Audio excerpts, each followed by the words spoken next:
US investment green card. $800,000 must have legally documented money.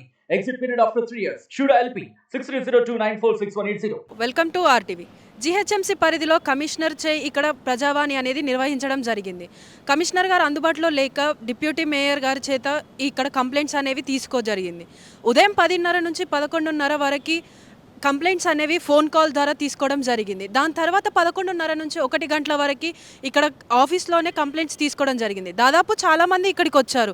వారి అభిప్రాయాలను వారి కంప్లైంట్స్ని మేయర్కి ఇచ్చేసి వాటిని రిజాల్వ్ చేయమని చెప్పేసి వారిని కోరుకున్నారు. మరి ఇది ఎన్ని కంప్లైంట్స్ వచ్చాయి, ఎంతవరకు వాళ్ళు సాల్వ్ చేయగలుగుతారు అనేది మనం డిప్యూటీ మేయర్ గారిని అడిగి తెలుసుకుందాం. ప్రజావాణి కండక్ట్ చేశారు. సో ఎంతమంది ప్రజలు వచ్చారు అప్రాక్స్గా? ఎన్ని కంప్లైంట్స్ వచ్చినాయి ఇప్పటివరకు ఫోన్ ద్వారా ఒక 20-25 కంప్లైంట్స్ వచ్చినాయి. ఇంకా ప్రజలందరూ కూడా డబుల్ బెడ్రూమ్ కోసం చాలా వరకు వచ్చినాయి. కొన్నేమో మన రెవెన్యూ డిపార్ట్మెంట్వి కొన్ని కంప్లైంట్స్ వచ్చినాయి. ఇవన్నీ కూడా ప్రతి వారం వచ్చి కంప్లైంట్సే వస్తున్నాయి. మేము ఎంతవరకు ఆ 1 వీక్లో సాల్వ్ అయ్యేటి ఉంటే 1 వీక్లో సాల్వ్ చేసేస్తున్నాం. లేదు కొంచెం టైం పట్టేది ఉంటే టైం తీసుకొని వాళ్ళందరినీ ఎంట్రీ చేసుకొని వాళ్ళకి ఎలాంటి ప్రాబ్లమ్స్ లేకుండా మేము చేయాలనేది ఇక్కడ ఆఫీసర్స్ అందరితో హెచ్ఓడీస్ అందరు కూడా ఉంటారు. ఇమ్మీడియట్గా వాళ్ళకి ఎక్స్ప్లెయిన్ చేసి ఏ ఏరియాలో అయితే ప్రాబ్లం ఉందనేది ఇమ్మీడియట్గా వాళ్ళకి చెప్తే వాళ్ళు వెళ్ళి అక్కడ వర్క్ చేయడం జరుగుతుంది. అంటే ఇప్పుడు మీరు అన్నారు కదా డబుల్ బెడ్రూమ్స్ గురించి ఎక్కువ శాతం వరకు వస్తున్నారని. ఆ డబుల్ బెడ్రూమ్స్ అనేది ప్రజలకి ఎప్పటి వరకు ఇస్తారు? డబుల్ బెడ్రూమ్స్ అవుతున్నాయమ్మా. ఇప్పుడు లిఫ్ట్, వాటరు, కరెంట్ ఒకటే పెండింగ్ ఉండే. అది కూడా ఇప్పుడు కొత్త గవర్నమెంట్ వచ్చిన తర్వాత వర్క్ స్టార్ట్ అయింది. మళ్ళీ కూడా ఇంతవరకు ఎవరికైతే డబుల్ బెడ్రూమ్లు ఇచ్చినామో వాళ్ళందరికీ కూడా ఇంకో 1-2 మంత్స్లో డబుల్ బెడ్రూమ్స్ అన్నీ చేయాలనే ఆలోచనలో గవర్నమెంట్ ఉంది. ఆ విధంగానే చేస్తాం. అంటే ఇప్పుడు దాదాపు కొత్త గవర్నమెంట్ వచ్చిన దగ్గర నుంచి వెళ్ళి కరెంట్ అనేది ఎక్కువగా తీసేయడం జరుగుతుందని కొంతమంది ప్రజలు అంటున్నారు. సో దాని గురించి ఏమంటారు? అది ఏం తీసేయట్లేదు, అది ఏదో వర్షం వల్ల అట్లా వెళ్తుంది కానీ కరెంట్ ఎక్కడ కూడా పోవట్లేదు. ఎక్కడ కూడా కరెంటు 24 అవర్స్ వస్తుంది. ఇక్కడ కూడా ఎవరికి ఇబ్బంది కూడా ఎక్కడ లేదు. ఆ కంప్లైంట్సే మా దగ్గరికి రాలేదు ఇప్పటివరకు. అంటే ఇప్పుడు రీసెంట్ టైమ్స్లో మియాపూర్లో 500 ఎకరాల్లో కొంతమంది ప్రజలు మాకు ఇల్లులు కావాలని చెప్పేసి కబ్జా పెట్టారు. అది అలా జరగడానికి గల కారణం ఏంటంటే జిహెచ్ఎంసీ వాళ్ళు సరిగ్గా పట్టించుకోకపోవడమా? అది అది అంత దూరం ఇంకా నేను వెళ్ళలేదు. దాని గురించి తెలుసుకొని అది మామూలుగా మేము మేయర్ గారు, కమిషనర్ గారు అలా విధంగా గవర్నమెంట్తో మాట్లాడి ఆ తప్పు ఎలా జరిగింది అనేది మా ముఖ్యమంత్రి రేవంత్ రెడ్డి గారి దగ్గర తీసుకెళ్ళి మేము దాని మీద పరిష్కారం చేస్తాం. సో మీరు ఈ ప్రజావానికి ఎన్ని రోజుల నుంచి వస్తున్నారు? నేను ప్రజావాణి హైదరాబాద్లో జిహెచ్ఎంసీ స్టార్ట్ చేయించింది నేను. నా పేరు కొట్టూరు అశోక్ శ్రీమాన్.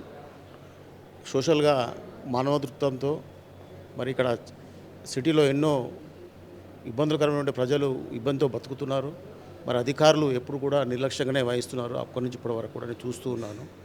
వాళ్ళు ఒక్కరోజు సిటీలో డోర్ ఓపెన్ చేసి కార్ ఓపెన్ చేసి డ్రైవింగ్ నడుచుకుంటూ పోతే ఏర్పడుతున్న సమస్యలు ఏముంటుంది. అది ఫస్ట్ ఫుట్పాత్, అట్లనే బస్ షెల్టర్, బస్ స్టాప్స్, మరి మౌలిక సదుపాయాలంటే టాయిలెట్స్ లేవు హైదరాబాద్లో. ఎక్కడ చూసినా మలమూత్రాలు చేయాలంటే కిలోమీటర్ బోర్డు ఉండదు. వేరే రాష్ట్రాల్లో వేరే జిల్లాల వారికి కూడా తెలియదు ఎక్కడ టాయిలెట్ ఉన్నది. కిలోమీటర్ టాయిలెట్ ఉండాలని చెప్పాను. అది ఎక్కడంటే విసర్జన చేస్తున్నారు ప్రజలు. దాంతో కూడా కంపోవాల్సి వస్తుంది. సిటీ మొత్తం కూడా ఎక్కడైనా చెత్తతో కూడినటువంటి ఈ హైదరాబాద్ మహానగరం.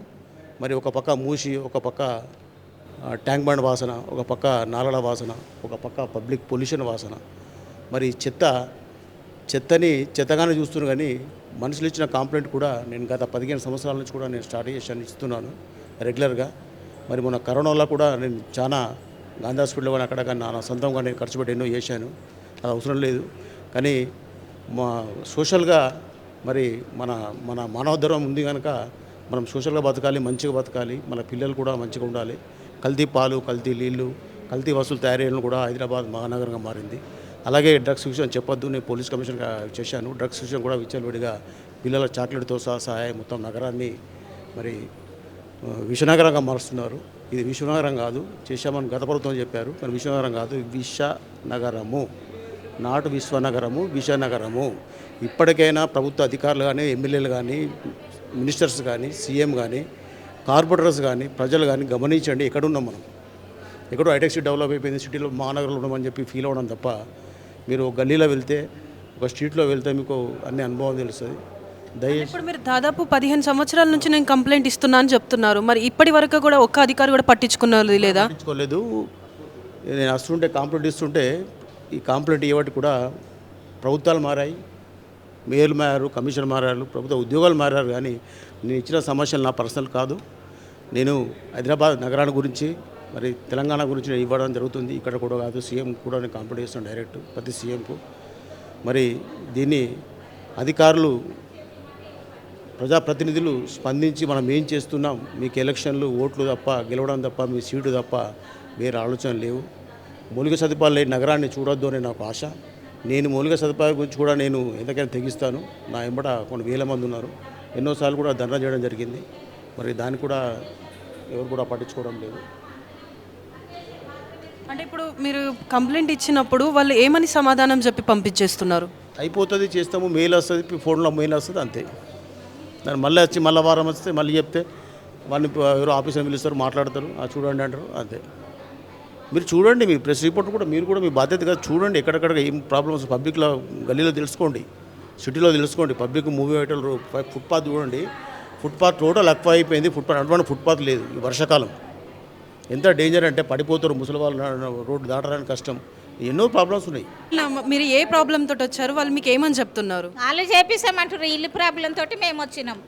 ఇల్లు అహిమతిగూడలో ఇల్లు వచ్చింది, ఆ చుట్టూ పర్రెలు వాసింది, అక్కడ కరెంటు లేదు, నీళ్లు లేవు, మున్సిపాలిటీ వాటరు రోజు వాడుకునే వాటరు, బోరింగ్లు లేవు, మరి అక్కడ లిఫ్టులు లేవు. ఎందుకంటే 9 అంశాలు కట్టిండు, మేము ఎక్కలేం కదా, మా వేసి అయిపోతుంది కదా. మరి ఇవన్నీ త్వరగా अभी दे दो घर हमारे को। क्या उम्र जाने के बाद देते क्या? अब 1 साल हो गया हमारे को, पट्टा मिल के घर ले लो बोल के, फिर आप घर देते समय क्या बोले हमारे को, ये कैसे यार, अब भी आप गृह प्रवेश कर लो, अब भी उतर जाओ बोले, कुछ नहीं बना तो फिर हम उतरते। फिर इतने महीने क्यों, 1 ईयर होने को आ रहा। अब उनकी वजह से आप लोगों ने सामान लेके वहाँ पे गए थे? कहाँ गए थे, आने ही नहीं दे रहे थे, कुछ नहीं बना, लिफ्ट नहीं बना। ये 9th फ्लोर पे दिए तो कैसा चढ़ना हम लोग? क्या हम लाता क्या बोल रहे हो? अभी नहीं, बाद में होता बता, अभी कब होता? क्या उम्र जाने के बाद देते ना, ऊपर पहुंचने के बाद देते घर हमारे को? क्या मुठ्ठियाँ भर के किराया 10-10 हज़ार किराए दे रहे घर। हम अल्लाह का शुक्र है, खुश नसीब है जो हमको घर मिला। तो घर मिला वालों को भी घर नहीं दिए तो कैसा फिर हमारे को फिर बन लेते रहना, 10-10 हज़ार बन लेते रहना। टाइम वगैरह दिए क्या? क्या टाइम दिए? जब बोल रहे जब बना के देते देते देते, कब देते? खबरस्तान पहुंचने के बाद देते। फिर भी वो केसीआर साहब हमको घर दे दिए, उन्होंने वादा करे दे दिए, अब उन्होंने नहीं जीते बोल के हमारे को ऐसा गोल फिरा रही क्या? तो आप लोगों ने जाके पूछे कितने दिन बनाते इतने महीने सबर करे, अभी थोड़ा सबर करो, इतने महीने सबर करे ना, अभी जरा सबर करो। क्या 10-10 हज़ार कहाँ से ला के देना हम लोग? मेहनत करना, हड्डियाँ टूट टूट के हम लोग मेहनत के रखे, वो किराए बन रहे। हमारे को 1-2 महीने का किराया घर में नहीं बचता हमारे को, हम खुशी से नहीं रह सकते हमारे घर में। वो पूरा टूटने के बाद देते क्या घर, पूरा ख़राब होने के बाद देते क्या घर? तो उन लोगों को पूछे तो बोल रहे थे कि अगर कुछ 1 हफ्ते में हो जाता बोल के बोल रहे। आप लोगों को यकीन है? 1 हफ्ते ऐसे ही बोल रहे ना, थोड़े दिन तो वो लॉक ही डाल दिए, अंदर आने के लिए नहीं दे रहे। जब हम लोग अंदर नहीं आ रहे तो वो कौन तोड़ रहे? फिर वो गेट तोड़ को जा रहे, वो तोड़ को जा रहे, वो तो तुम हमको अंदर आने दिए ही नहीं, तो कौन तोड़ के जाते वो? तो ये पहली बार है या कंप्लेंट देने वाली या दूसरी? अरे यहाँ पर तो अभी अभी बुलाए हमारे को, वहाँ घर के पास जाके तो दुनिया का बैठ बैठ के आ रहे, कब देते अभी वो इलेक्शन शुरू हो गए। अच्छा ठीक है, उसके बाद तो दे दो ना हमारा घर, हमको रहने के लिए तो दिए ना हमारे को। आप कहाँ से आए? हम लोग लालापेट से आए हैं, हमारे को हैदरगुड़ा वो बल्लागुड़ा में मिला घर हमारे को। कभी कब देते? हमारी शिकायत ये है केसीआर साहब हमारे को दिए, अल्लाह उनको अच्छा रखो, सेहत दो कि हमारे लिए इतना सोच के घर दिए। लेकिन ये क्या हुआ, घर दिए हमको सही बात, ये फिराना, ये चक्कर करना बहुत। और कोई मेहनत करने वाले, कोई बर्तन धोने वाला जाता, वहाँ वो लोग खामोश बैठते। एक दिन का बर्तन धोने नहीं है तो कोई खामोश बैठता, कितने पैसे काट लेते। वो गरीबों को तो दिए ना उन्होंने घर, तो वो घर में रहने के लिए हम कब देते? फिर हमारा हक कब देते? मरे सोलानों को तो घर नहीं देंगे क्या? हम अभी खबरस्तान में चाहिए तो वो भी घर छीन लेते क्या हमारा? बस एक ही रिक्वेस्ट है कि हमको घर दिए, जल्द से जल्द काम कर दीजिए और जल्द से जल्द हमको दीजिए। एक एक किराया हम कितनी मेहनत से निकाल रहे हैं, हमारे दिल को मालूम है। खुद अल्लाह का शुक्र है कि जो हमको एक घर मिला, ये रिक्वेस्ट है और कुछ भी नहीं। సో మీరు చెప్పండి, మీరు ఏ ప్రాబ్లం మీద ఇక్కడికి వచ్చారు? మేడం మేము టౌన్ ప్లానింగ్ ప్రాబ్లమ్ వచ్చాం. మేము కుకట్పల్లి నుంచి వస్తున్నాం. నా పేరు first of all M Bharat madam. Town planning circle 24 totally illegal madam. ఇప్పటికీ కూడా local corporator BRS local MLA Krishna Rao మాట మీదే నడుస్తుంది. మా ఏరియాలో Rajiv Gandhi Nagar 376 article totally government endorsement అది.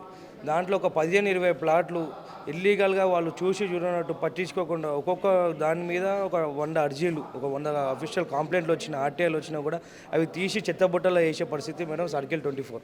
ఇప్పటికీ కూడా local MLA local BRS MLA Krishna Rao, local corporator Avula Ravinder Reddy వాళ్ళ హయాంలో ఇప్పటికి కూడా ఈ కబ్జాలు జరుగుతున్నాయి.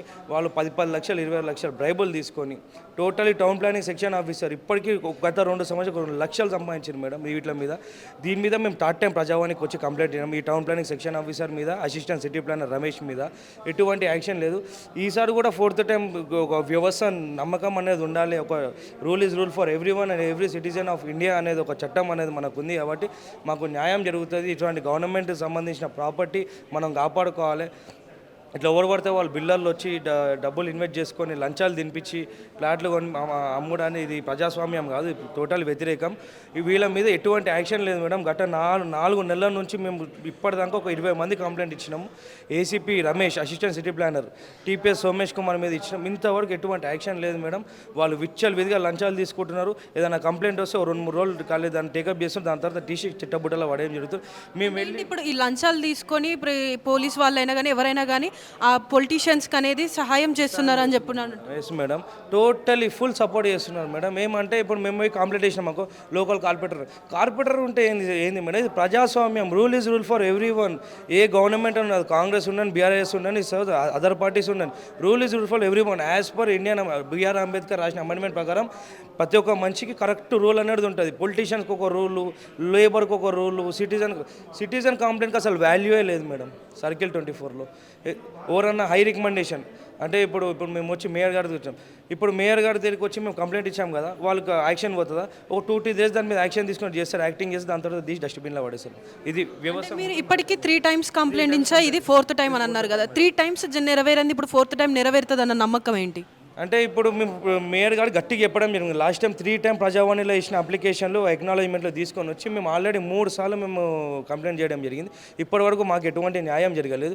ఈసారి కూడా మేము మీరు న్యాయం చేస్తారని చెప్పి నమ్ముతాం, లేదంటే మేము హైకోర్టు సప్లై చేస్తామని చెప్పి మేము కూడా చెప్తే మేయర్ గారు ఈసారి ఏమన్నారంటే ఈ 3 డేస్లో మేము యాక్షన్ తీసుకుంటాం సార్ అని చెప్పినందుకు మేము ఆశిస్తున్నాం మేడం పని జరుగుతుంది.